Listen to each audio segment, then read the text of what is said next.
শ্বশুর আর বউকে টয়লেটে ধরা হয়। মান সম্মানের ভয়ে আমি আর কি মানা করছিলাম, যেগুলা বললো না। তারা টয়লেটের ভিতরে আটকা ছিল দুজন। বাড়ির ভিতরে অন্ধকার লাইট দিলে উনি ছেলের বউ নিয়ে বাড়ির ভিতরে সংসার করে। বাপের টাকা নিচা খায় ঘরে শুয়ে থাকে, তার বউ নিয়ে পরে তার আব্বা শুয়ে থাকে। গাজীপুরের শ্রীপুর উপজেলার নতুন পটকা গ্রাম। একটি সাধারণ পরিবার বাইরে থেকে দেখলে একদম স্বাভাবিক। একই ছাদের নিচে বসবাস, শ্বশুর শাশুড়ি, ছেলে আর পুত্রবধূ। সবকিছুই ঠিকঠাক চলছিল, কিন্তু এই পরিবারের ভেতরে চুপিসারে তৈরি হচ্ছিল এক অন্ধকার গল্প। অভিযোগ উঠেছে শ্বশুর ও পুত্রবধূর মধ্যে গড়ে ওঠে এক গোপন সম্পর্ক। তারা টয়লেটের ভিতরে আটকা ছিল দুজন। ছেলে কোথায় ছিল? ছেলে ঘরেই ছিল। ছেলের বউকে নিয়ে এখন বাসায় আছে। দিনের বেলায় স্বাভাবিক আচরণ, যেন কিছুই হয়নি, কিন্তু রাত হলেই ঘরের দরজা বন্ধ আর শুরু হতো এক নিষিদ্ধ সম্পর্কের আনাগোনা।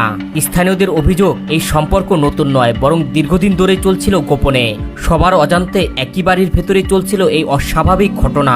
তার অবৈধ সম্পর্ক এগুলো শুনে আসতেছি, দেখছি আর দেখতে পারি। তার পুত্র বউর সাথে নাকি সম্পর্ক।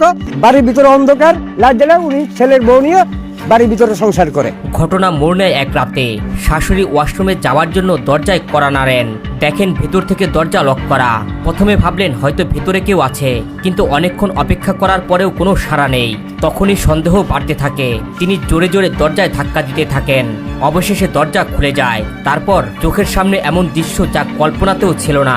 আমি টয়লেটে যাওয়ার জন্য গেছি, গিয়ে দেখি ভিতর দিয়ে আটকানো। নক করছি, নক করার পরে দেখি তারা দুজন ভিতরে, দুজন একসাথে, শ্বশুর আর বউ। স্বামী আর আপনার ছেলের বউ। হ্যাঁ। শাশুড়ি তখনই বুঝতে পারেন বিষয়টি। মুহূর্তে ভেঙে পড়ে পুরো পরিবার। ঘটনাটি জানাজানি হতেই এলাকায় ছড়িয়ে পড়ে চাঞ্চল্য।